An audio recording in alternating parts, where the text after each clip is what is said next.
Hey my lovelies, it's your girl Tay. Welcome back to another video. So in today's video, this is going to be like a little athlete kind of Q&A. I put a little poll on my Insta asking, everyone if they have any questions for me relating with athletics, because as you know, I'm an international track athlete.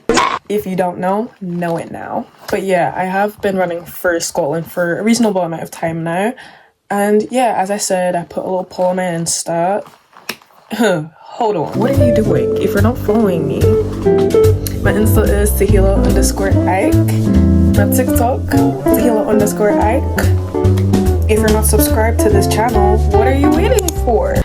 But without further ado, let's get into this video because there is quite a lot of questions you guys have actually asked me. And I'm actually thankful for that because I was actually scared. I was like, I don't know if people are actually gonna do this, but yeah, let's get into this video. I'm gonna answer all your questions. Okay, question number 1. Someone asked me, how do you deal with nerves before big competitions? I would say this is a fairly easy question for me to answer because everyone's different. Everyone has their own kind of techniques that they do to deal with their nerves. Mostly my way of coping with my nerves, I either listen to music.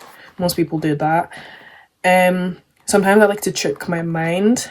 So everyone gets nervous. Like, I cannot sit here and say I've never been nervous in my life before a race. Like, I've been nervous before. Everyone has. And it's okay to feel nervous. Like, there's nothing wrong with that. Like, if you're not nervous, then are you even human? Like, let's be real. But yeah, I try to trick my mind and say, like, I'm not nervous. I'm fine. I'm cool. I'm chilling. Do you get what I mean? It's just about tricking your mindset, and your mind will believe that. So I like to trick my mind. What else do I do? I just like to tell myself, like, just motivating yourself, psyching yourself up, gassing yourself. Do you get what I mean? Stuff like that can help trick your brain, get your mind off the fear of, oh, am I going to perform well, this, that, and that. Also, another thing that helps me deal with my nerves is visualization. And what I mean by this is, like, I like to visualize how I want my race to go. And even if it doesn't go the way I want it to go, that's fine. As long as I've kind of, took time to, like, be calm, be one with myself, and just think, okay, this is how I want my race to somehow go. And if it doesn't go like that, it's still fine. At least I was able to cope with my nerves the way I wanted to. Because you don't want your nerves to get out of hand and then you're on the start line, you're bare shaking. Like, do you get what I mean? So, like, you need to learn to use your nervousness to an advantage, and that's what I do. I use it as a power. You shouldn't see it as something that should discourage you. Like, it's normal. Like I said, it's normal to be nervous. So you just need to learn how to play about with it and use it to your advantage. And I just use it as energy to fuel me to be like, yeah, I'm ready, I'm hyped. Do you get what I mean? But yeah, that's how I deal with nervousness before a race. Question number 2. Somebody asked me, what's the pros and cons of being a top athlete? Okay, let's start with the pros. The pros of being like a top athlete. It comes with like a lot of opportunities, a lot of open doors. I can't say that I've not been blessed to have so many opportunities in my life from such a young age as well. Do you get what I mean? So I feel like it's a blessing, and I give God all the glory and all the praise, because without him I wouldn't be where I am today. And obviously God placing like the right support system around me, the right coaches to like get me to where I am as well. So just stuff like that. Yeah, like, you get attention, you're getting a lot of exposure.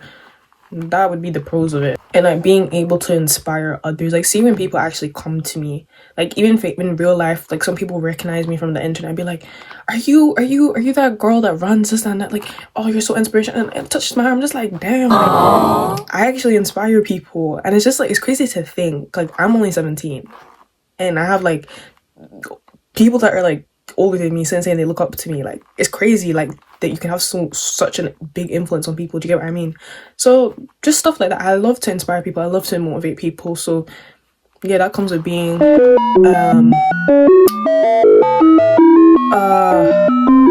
pro with being a top athlete. Cons of being a top athlete, definitely you're gonna get a lot of people that are jealous of you. You're gonna get a lot of negativity, criticism from other people, and it's really just how you cope with it, in my opinion. It's all about how you cope with it. And I feel like throughout my journey of being an athlete and being like where I want to see myself, you're going to come across a lot of barriers. You're going to come across a lot of people who you thought were your friends, who you thought believed in you, but deep down they actually envy you. And it's a hard pill to swallow. Like, not everyone is happy for you. And I feel like once you get that embedded inside your head, you're gonna be more woke. You're gonna be more diligent about, okay, this person's for me, this person's not for me. Like, do you get what I mean? Like, there's just a lot of people that want to bring you down because they see what you're doing and they know that they cannot, like, it's not that they can't do what you're doing. It's just that they can't be able to put in the effort in. And that's the sad part, because it's like, you could be where somebody else is, but it's all about hard work. You don't know how hard that person has worked to get to where they are. Like, they didn't just click their fingers and they're there. Come on now. But yeah, to answer that question, I would say those are the pros and cons of being a top athlete. But honestly, making sure you have, like I say, this is so important, making sure you have like a good support system around you, fill your head with positivity, try and refrain from the negativity if you can. I know it's kind of hard to, because there's just so many people that would just want to throw it in your face. But apart from that, that would probably be my pros and cons of being a top athlete. Okay, another question. Someone asked me, how do you start track? How do you start athletics? Okay, I'm going to give like a short kind of summary of how I started athletics, because the story's too long. Long story short, I remember I was in either primary five. Primary five sports day, and my dad was watching from the sideline. I can't remember what distance we were running, but we were on the Astro kind of football pitch. It might have been 60 meters, I don't know. I think it was 60 meters. But obviously, so we're all lined up on the line. As soon as the whistle goes, I'm gone. I'm gone. I just flee. From A to Z. So like I said, my dad's obviously watching from the sidelines, and then two of my teachers, Mrs. Haggart and Mrs. Mack, yes, that's their names, they were watching at the side as well. So obviously they saw me and they were like, this girl got a talent, she's got a talent, she can go far with this. So they go to my dad, they're like, hey, look, your daughter, she's got a talent. She's got something that we've never seen before. And I was like, maybe I do. So obviously they recommended to my dad to put me into a running club. He was like, for real? They were like, yeah, she's got a talent, like she can go far with this, that and that. So me and my dad were both like, okay. So my dad's like, he'll look into it. And then yeah, I had my first breakthrough I started running with the club that I'm running with right now, Lawn District. I started running 2018. Yeah. And then I had my first proper like track breakthrough in 2019 when I was doing my under 11 nationals, where I think I broke 2 Scottish records. Yeah. I know that's right. But yeah, and then from then onwards, like I said, God has blessed me in so many ways. Thank you, Jesus. But yeah, that's how I started. For anyone else, because I've been asked this question so many times, and I keep saying this, if you know within your heart track is something that you want to start doing, start looking for running clubs. Don't just wait, because it's not, the opportunity is not going to just be thrown at you. Well, it could be. It could. Who am I to say I'm not good? But if you really know within yourself that you want to start track and it's something you've been wanting to do for a while, ask around, phone up clubs. They'll probably give you like trials and stuff like that. Everyone starts from somewhere, do you get what I mean? To get where they want to be. So yeah, for me, it was just someone saw that I had a talent, and from then onwards, I've been able to mold that talent even more. So yeah. Next question. Someone asked me, what has your hardest challenge been since starting the sport? I would say my hardest challenge being since starting the sport would definitely be injury, one, and dealing with negativity. Injury is something that happens to the best of us, and I feel like it is so frustrating, especially when you know that there's so much potential that you haven't unlocked within yourself. So injury stopping you, it's just like, damn. It's like, damn, you really had to do me there like that. Injury, what can I say? It's just annoying. it's just annoying, and it comes at the most awkward times where it doesn't need to come. Like, why are you coming 2 days before a big competition? Do you get what I mean? So stuff like that I've had a lot of problems with, but like I said, I've had a lot of support when it comes to recovery and trying to like come back stronger and just praying to God. Prayer, you need to be like 5 and 6 with God, because with God I'm nothing. I'm telling you, I'm actually nothing. And like I said, negativity as well. I'm still trying to navigate when it comes to negativity, how to deal with it, because I would say I am quite an emotional person. So when it comes to dealing with like a lot of hate, criticism from like other people, I'm just like, damn, like that. Not even like, it's not even like it's constructive criticism as well. It's just like, you're gonna have people talking behind your back, and it's happened to me many times. You're gonna get people that are jealous of you. Happened to me countless of times. Stuff like that is really challenging, and you just need to learn what to listen to and what not to listen to, because you don't want it to bring you down, because that's the worst thing that can happen to you. So I've actually took up like doing meditation as well. I feel like that's helped me cope with a lot of stuff. And yeah. Next question. Someone asked me, what does your routine look like before a race?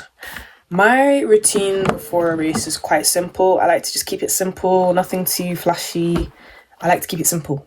Simplicity is key. I keep hitting my plant, like it's annoying me. I'm just trying to, okay, we'll leave her there.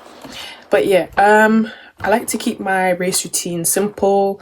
Obviously my coach will tell me to go on a jog. I do 2 laps depending where I'm running. 2 laps, then I obviously take a drink. I do my strides. Then after that I do drills, put my spikes on, fast strides, and then I do a bit of block work as well before a race. But most time I'm always doing this with my headphones on. Trying to get in the zone. Warm-up jog, headphones on. Drills, headphones on. Slow strides, headphones on. When I'm doing my fast strides, I don't have my headphones on, because I like to be zoned out. I like to think of, I'm not actually here. I'm not with everyone else in the room. I'm in my own world. That's how I like to think about it. So music is kind of like an escape route for me. I just want to be in a whole different universe when it comes to me doing my warm-up. So that's why I don't really tweak or change anything, because I feel like it would mess it up. So I've been doing this routine like ever since. So I keep it simple, nothing too technical. Everything's just simplicity. And that's what my routine is. Okay, someone else asked me, what does my pre-comp food kind of look like? Okay, for breakfast, I always eat porridge. If I do not have porridge, my body feels off. And I feel like because I've been doing it for a long period of time, it's when your body just gets used to doing something for such a long period of time, and when you stop doing it, it feels somehow. Do you get what I mean?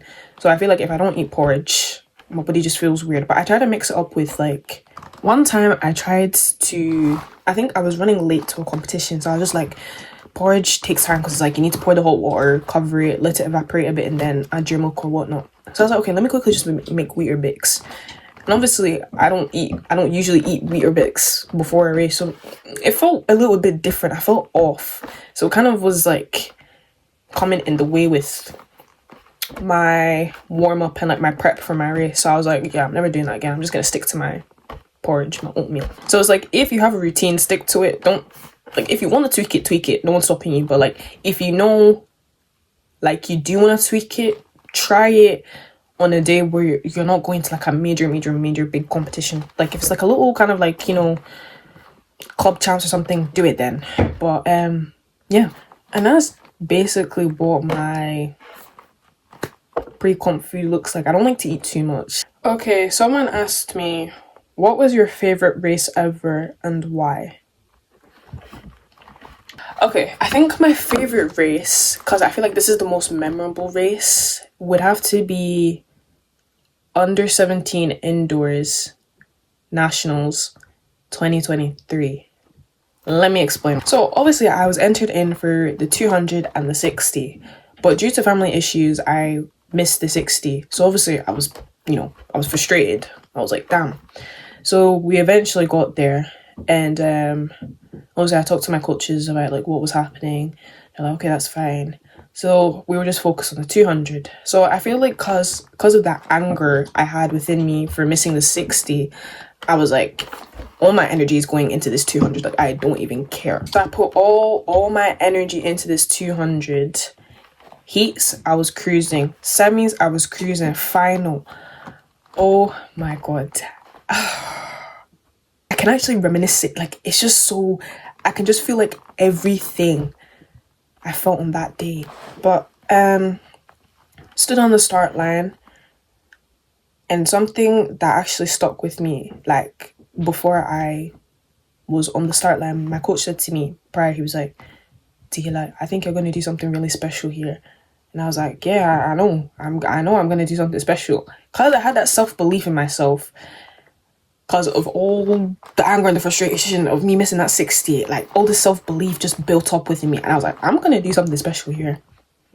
So as soon as that gun goes, whoo, Tehillah was flying. I was gone. I'll try and insert the video here, but yeah, I got, as soon as I just flew off the blocks. That's all I can say. I flew. The bend, I was already gone. Got to the second bend.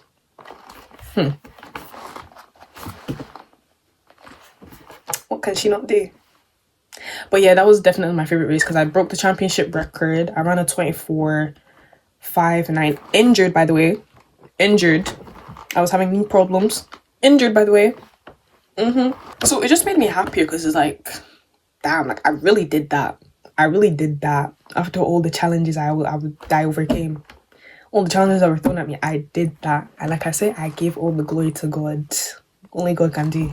Only God can do. Yeah, that would definitely be my favorite race. Okay, someone else asked me, what is your biggest what if race you had? I would say my biggest what if race would definitely be English Nationals back in 2024 July, I'm pretty sure. Yeah, it was in July. So, and at this point I was still injured. I was struggling with my knee, and obviously I didn't know if I was going to perform well or not. So I was running on an injury. Yes, it was painful. Should I have been doing it? No.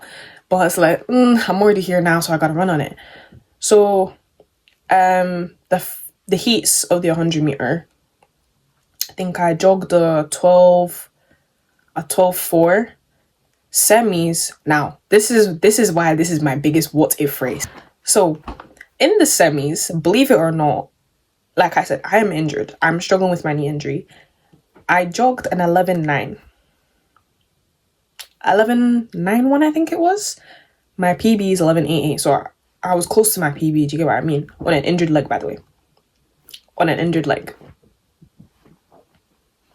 So the reason why this is my biggest what if race, because it's like, if I jogged an 11:9 injured, obviously I was disappointed with the finals because like I didn't really run the way I wanted it to run. I didn't run the way I wanted to run, but yeah, this is why this is my biggest what if race, because if I could jog an 11:9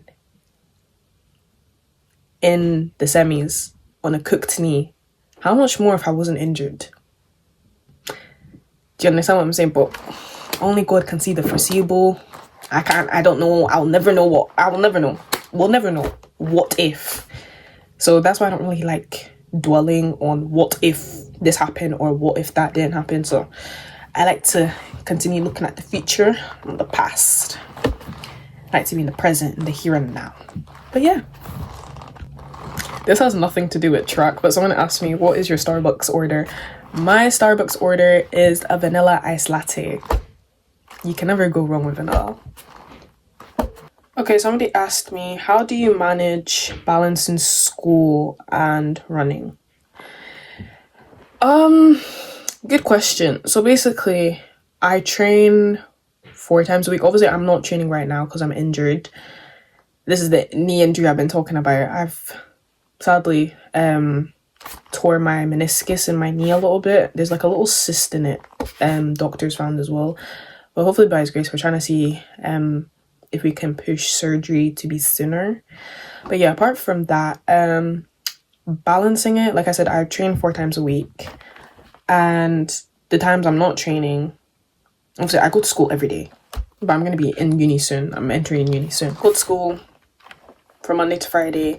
The days I'm not training, I use that to catch up with schoolwork, because it is a lot. It's a lot training, then trying to balance schoolwork, but I'm able to do it. It's not too hard.